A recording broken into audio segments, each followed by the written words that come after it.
So just a quick minute on introducing our next speaker, Dave Press. He is an active researcher at Point Reyes National Seashore. He's an ecologist, and I was talking to him earlier. I said, well, you know, so what do you do? Birds, salamanders, you like it, you like the fish. And he's a true ecologist. He says, well, you know, I like it all. Because it's all about interconnections, just not things. He's a master in looking at how all this stuff interconnects, not just the stuff. And that ecological thinking is so important today. So he's been working on various forms of research in the park since the early 90s, right? Yeah. And all kinds of different projects. Though the latest project has been working on spotted owls. He's going to tell you all about some of that research and the natural history of spotted owls. Yeah. Thanks, Jeff.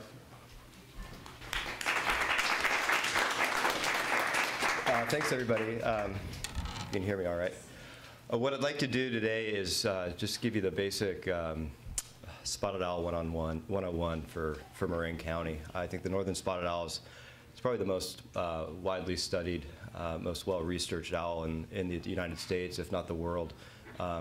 There's just some incredible work that's been done in regards to the conservation of this species.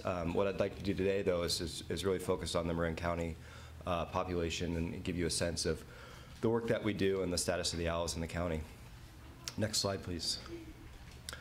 So the northern spotted owl it's a subspecies of the spotted owl. So there are three subspecies: the northern spotted owl, the California spotted owl in the Sierra Nevada, and then the Mexican spotted owl out in the southwest and actually down into Mexico. We are at the very southernmost extent of the range of the northern spotted owl. It does not occur to the south across the Golden Gate and down into the Santa Cruz Mountains. The closest populations are up in Marin and Sonoma counties, and then the species extends all the way up into British Columbia. Next slide. The spotted owl is a medium-sized owl. I do believe that Sequoia, northern spotted owl named Sequoia, will be visiting momentarily, so actually be able to see the owl in the flesh or feather, if you will. Generally it's just a very dark brown owl with white spotting, really deep, dark eyes. If you do see an owl in the field, pay attention to its eye color. That can be very helpful in trying to identify the owl when you go back to your bird book. The owl is sexed through the vocalizations. The male and the female owl are approximately the same size. The female is actually a little heavier, but if you just see an owl, single owl in a tree, you really cannot tell the sex unless you hear it vocalize, and I'll play some vocalizations for you in a minute. The male generally has a much deeper pitch than the female owl does. They are primarily nocturnal. They are non-migratory. So they stay within the forests of Marin, and they stay generally within their territories throughout the year. And then breeding season, February, is when the pairs start to meet up again, start to do counter-calling in the evenings, finding nest sites in February, and usually are on a nest, if they're nesting that year, late March, early April. Next slide. In terms of prey, we've done a lot of work going through pellets at our study sites, and currently we're working with Dr. Cunningham, Jim Cunningham, out at Dominican University on a student project, sort of continuing with our pellet analyses. By far, the dusky-footed wood rat is by far the most prevalent item in those prey pellets. About 95% of what we find is dusky-footed wood rat. Certainly deer mice, peromyscus, meadow voles, brush rabbits, other birds. We've seen them with California quail before. And further to the north, the flying squirrel and the red tree vole make up a large percent of the diet, but those species don't occur down in Marin County. Next slide.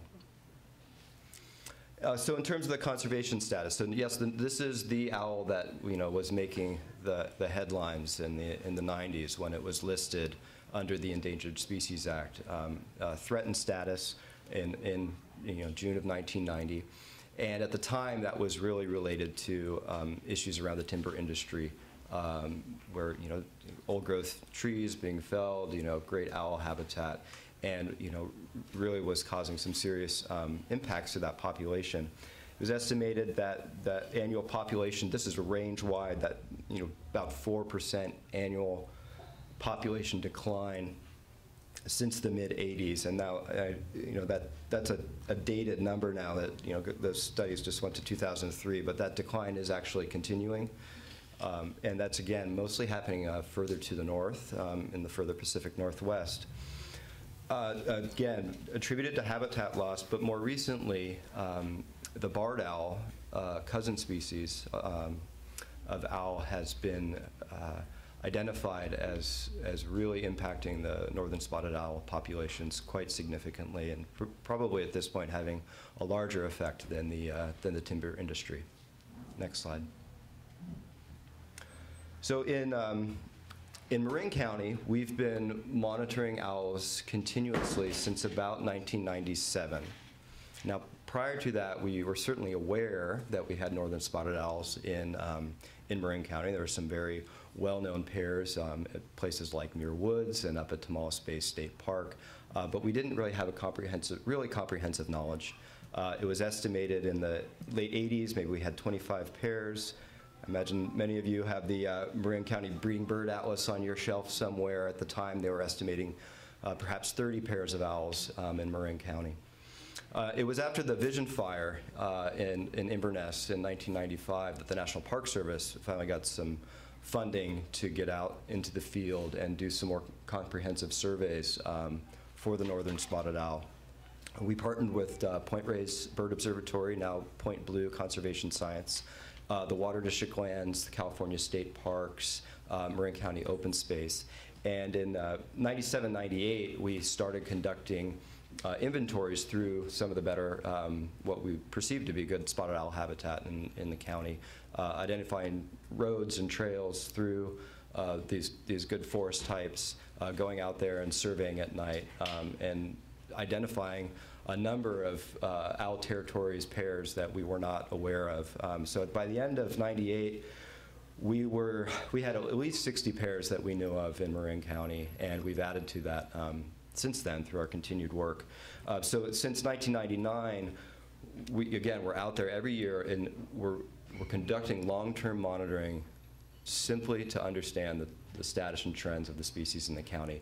We are doing some management surveys when there are projects happening on water district lands or in the parks where we need to understand what the potential impacts might be to those owls. We'll add in those surveys to make sure we're protecting the owls, but the vast majority of what we're doing is really just for long-term monitoring's sake, for the good of our understanding of the species. Next slide. Our study objectives with our monitoring work is to understand the occupancy at each owl territory within a given year, essentially whether or not you have a single owl there that year or a pair given year. The reproductive success, whether or not they attempted nesting, whether or not the nest was successful, how many young they fledged. And then we're also trying to get a good sense of the nest site characteristics. What is the habitat that they're using? Douglas fir, redwood groves, what's the understory condition like? Those sorts of parameters. We're using a Fish and Wildlife Service survey protocol that's used throughout the range of the spotted owl. But we've adapted that to some extent, specifically for Marin County. The work that we're doing, we believe, has less impact on the spotted owls. We spend a lot more time searching for owls, try not to call for owls as much as we can. We're fortunate in that we have such a high density of owls in Marin County. We can afford to spend that amount of time at a given site looking for owls in a less intrusive manner. Whereas folks up that are doing owl work in, say, Olympic National Park, they're hiking 3 days in to get to some of these owl sites. So they'll do whatever they can while they're on site to get as much information as they can. But we feel like we can afford to spend more time and be a little less intrusive. Next slide. So again, so starting with occupancy, the owls are generally solitary in winter, but they do stay within their home range areas. In Marin, we find that these smaller watersheds, coastal watersheds out in the Inverness Ridge or Bolinas Ridge or all the little drainages coming off of Mount Tam. Each one of those drainages serves as a nicely defined owl territory. So they remain within that territory year-round, but then they come back together, roosting in pairs, as you can see from the slide, and I mentioned before in about late February. And these owls do have an incredible degree of site fidelity. Next slide. This is about, I don't know, 10 to 12 years of location data just for one pair. And so you can see that year after year, they're nesting or at least identifying their activity centers just within a really tight little quarter-mile area there. Next slide. Just a little bit about how we actually are out there doing this. So we have this advantage. The site fidelity is a real advantage to us. So now we know where our owls are. So we don't do a lot of night work anymore. We actually are going in during the day to these well-defined areas, and we're looking for sign on the ground. We're looking for whitewash, basically owl poop. They tend to roost in the same trees day in and day out. And after several weeks of roosting in that same tree, there's still a lot of whitewash under those trees. We look for pellets, we look for feathers, and then we, of course, do call for owls. And we'll do that during the day, and they are, especially during the breeding season, quite responsive during the day. And then if we're still not getting results with our day work, we'll go out at night and call for owls. And I did bring one of our tools here. We've really moved over to using digital wildlife collars on this project. It's really becoming more common range-wide. Back in the day, people would be practicing their owl calls and, you know, who's got the best four-note, and, you know, you wouldn't make it on the survey crew if you didn't have a good four-note.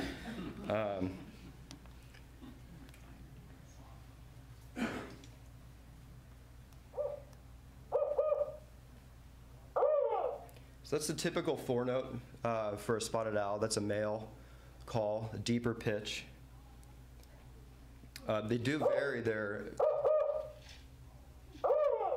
calls quite a bit.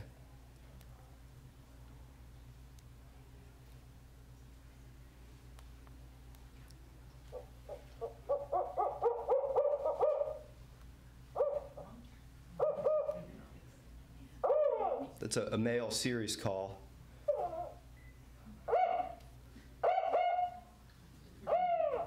And that followed by the female four-note, so it's a much higher pitch. And then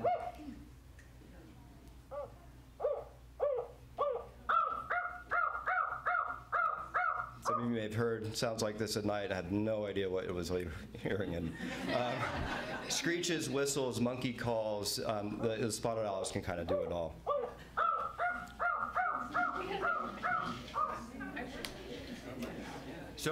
So essentially what we're doing is, especially if we go out at night, we're playing these calls, and these calls can really, you can crank that thing up pretty loud, and you can cover a pretty broad area. So what we do is we triangulate on the owl, and what that means is we're on our trail, we have our GPS, we make a note of where we are on a map, right? And if you hear an owl, you take a compass bearing on the direction where that owl is coming from. Then you haul your butt up the trail or down the trail, get another GPS point and another compass bearing. That way, when you go back into the office the next day, you can plot your 2 points on your map and draw your compass lines, and where those 2 lines cross is where that owl was coming from. You put a point on the map, and then you navigate back to that spot, and then go back and conduct a day search. So we do all our night work we do with a follow-up day search. Next slide, please. Right, so we're looking for the nesting status as well. They're generally nesting in these types of platform nests. That's in a Douglas fir. They do not build their own nests. They reclaim old squirrel nests or just natural accumulations of material that can, get trapped in trees. They'll use poison oak quite a bit, actually. Sometimes you'll see just a really heavy infestation of poison oak climbing up around a Douglas fir tree, and they'll find a way to get in there and lay eggs and have a nest. Next slide. So in terms of our nest searching, so once we've identified where the owls are, so that's the female that is on the nest throughout the entire season, incubating the eggs. And so what we'll listen for that female very, very carefully, and she'll often do just these very soft whistles. Very, very quiet. And while the male is usually within sight of the female in another roost tree. So because they're generally platform nesters, what we'll do is just spend, even if it takes a couple hours, looking at every single one of those platforms that we might find up in the canopy, looking at it from different angles until we can identify that nest. In the event that we can't find the nest, we will put out live mice. We get a feeder mouse from, say Petco. Feed that mouse to the male, and the male will take the mouse to the female on the nest. But we try not to mice. That's part of our modified protocol. We really try to reduce the amount of mousing that we do. The owls do become quite habituated to us if we do too much mousing. And in a lot of places, not so much in our study area because we don't use as much mice as some other areas, if folks will hike into an owl territory and the owls will just fly right in expecting to be fed. And we're not good. So we do our best to avoid that. Next slide. And then once we've identified that nest, we go back every week, excuse me, until the owls fledge and keep track of them that way. Next slide. So in terms of our overall study results, right now we're up to at least 90 known territories within protected areas of Marin County, and those are just the areas we've surveyed. We have the highest density, known density of northern spotted owl within its range. We have relatively high reproductive output. In 2007, we experienced our first non-breeding year. We only had identified a couple of nests that particular season, was probably something related to the prey base for that particular year. Non-nesting it's not uncommon further to the north. In fact, in some areas they're cycling. They have a breeding year followed by a non-breeding year, breeding year followed by a non-breeding year. So generally we have high numbers, a lot of breeding every year, except we had this one interesting event in 2007. They're usually nesting in conifers with platform nests. It's also something unique to our population. Further to the north, there's a lot more cavity nesting that's going on, and that's simply just a matter of the structure of the forest compared to Marin. There is much broader habitat use than we expected going into our studies. We're finding them roosting or nesting in bay trees, tan oak, live oak, certainly, in your classic redwood and Douglas fir habitat, but also in these real evergreen habitats without, a conifer or maybe just a handful of conifers within the entire watershed. And the other thing that's quite interesting is that our owls are truly both physically and genetically isolated from the rest of the northern spotted owl population. As I mentioned, the nearest populations are up in Napa and Sonoma, but I think if you're all familiar enough with the area, we do not have continuous forests between Marin and those other counties. And through some genetic work, they, number one, identified that, yes, it is northern spotted owls that we have here in Marin County. But they actually had a unique genetic marker showing that we are actually genetically isolated from the rest of those populations. So there is really no back and forth, or no significant back and forth between owls and further to the north that we're aware of. Next slide. So here's, I don't know if you can see those red dots well enough. Next slide. It's kind of coincidental, not so coincidental that all the points happen to be on this protected Park Service or watershed lands. That's most of the areas that we've been surveying.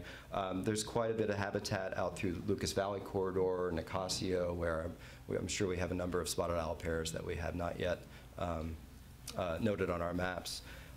The reason for this high concentration of owls in Marin, I think, is because of the extent of our forested lands, the extent to which we've protected those lands. We have relatively complex topography, allowing for these distinct territories to, with somewhat physical barriers. These small coastal watersheds allow for nice, well-defined territories. And we have a very dense prey base, going, again, back to the dusky-footed wood rat and other species. Next slide. just to give you a little sense of, it wouldn't be science if we didn't have some graphs, right? The darker stripe with the white spots, that's our pair occupancy. So you can see our pair occupancy is, this last year was at 90% in 2014, and it's been up there between 80 and 90% all these years. Next slide. This would be our reproductive status. It's these, I don't have a pointer here, so this bar here would be our successful nests, and there's some, let's see, put it this way, these are our nesters every year. So we were doing quite well up until about 2010, and then we did experience a little bit of a decline in 2011, 2012, 2013. And fortunately, we can see we've kind of swung back up in 2014 up to here. So nearly 70, about 65% of the pairs that we monitor this year actually nested. Next slide. And this is actually for those previous slides were for just our Park Service lands, and then this is for the entire county. So you do see that the sort of similar patterns in terms of high occupancy and generally strong nesting, although we did have a dip over the last couple of years. Now I want to compare this to Olympic National Park. Next slide. See that low black bar in 2014. Yeah, less than 10% were actually pair occupied. So I think they had 52 sites that they monitor. Only 10 of those, they had detections of spotted owls. 6 of those were pairs. So what's going on there? It's the presence of the barred owl in Olympic National Park that has really caused some serious declines in the spotted owl population itself, but also the ability to actually detect the owls. I'll talk about that in a second. Next slide. Oh, I guess I'll talk about it now. So the barred owls, what folks are calling a range expanded species, not necessarily an exotic or an invasive species. It occurs in forests in the Northeast and in the South, and they naturally made their way across country, essentially following our footprint of development, and seem to travel across the northern parts of the country. And they are in the same genus as the northern spotted owl, but they're larger and far more aggressive. And the Fish and Wildlife Service has identified the barred owl as a significant complex threat to the spotted owl in their 2011 recovery plan. Next slide. Livesley in 2009, it's really a washed out slide, has done a very good job mapping and tracking the barred owl as it moved across country, getting into the Pacific Northwest in the late 60s and making its way down the coastline and into Marin by about 2003. And we have at Muir Woods was our first known occurrence of barred owls in Marin County. Next slide. Some very detailed work done by David Weens up in Western Oregon, mostly on timberlands and some Forest Service land, demonstrated that the barred owls have a much smaller territory, so you can fit more barred owls into a single spotted owl territory. Again, they are far more aggressive. That's been documented. Barred owls have been documented killing spotted owls. There's significant dietary overlap, although the barred owl has a much broader range within its diet, so it can basically benefit from a wider variety of prey species. The annual survival in the spotted owl is lower, so anyways, it's more likely that a barred owl will be surviving from year to year to year. And the barred owls are producing far more young on a given year than the spotted owls are. So essentially, this is just, it's a more fit and in a way stronger, more dominant owl as compared to the spotted owl. Next slide. In Marin County, we have very few numbers. We have currently actually bumped that number up. We have 4 known residents. We have the pair down at Muir Woods and a couple others in the Alima Valley and up in Inverness. And that's since about 2003, as I mentioned before. I think part of the reason we've had less invasion of the barred owl into Marin County is, again, because of the difficulty in dispersing south from Marin, Sonoma counties, where there are a significant number of barred owls, and crossing some of that wider open ranch land, pasture habitats into Marin County. We have observed very aggressive interactions where we do have barred owls co-occurring with our spotted owls. They certainly do have a more diverse diet at Muir Woods. You can see the barred owls fishing in Redwood Creek for crayfish, for example, something you would never see a spotted owl doing. And we have seen that our spotted owl pair occupancy, our nest success rate is far lower in those areas where barred owls occur. Next slide. We did publish our results on barred owls back in 2011, sort of giving a status update on barred owls in Marin County and western birds. Next slide. I'm going to try to move through this pretty quick because I know I'm running out of time. There are some other conservation issues. We don't know a whole lot about how sudden oak death is impacting owls, but there is certainly that potential. It would be more through a cascade effect of the loss of the oak trees impacting the prey density and then therefore the owl.